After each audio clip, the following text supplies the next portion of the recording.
Mga master, para po sa mga division-based personnel ng DepEd, ngayong araw ay meron pong Special Allotment Release Order or SARO para sa PBB 2021, ang Region 5, para po sa mga division-based personnel sa Tabaco City, Sorsogon City, Naga City, Masbate City, Ligao City.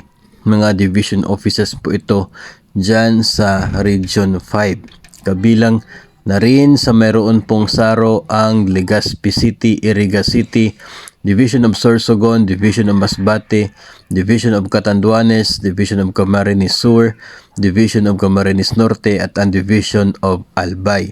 Mga Region 5 Division Offices po para sa PBB 2021 ng mga division-based personnel. So ito po yung latest ngayon na rehiyon na nabigyan ng Special Allotment Release Order. Yung iba pong mga rehiyon ay wala pa rin po naman na bago, so patuloy pa rin po tayo mag-aabang sa mga releases ng DBM.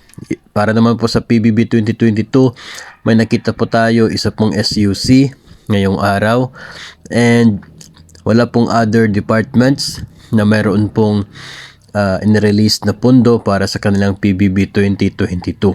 Wala din po tayong bago nakita na agency na scorecard doon po sa PBB Secretariat website, kaya wala po tayong maidagdag doon po sa ating mga previous episodes tungkol sa mga eligible agencies sa PBB 2022.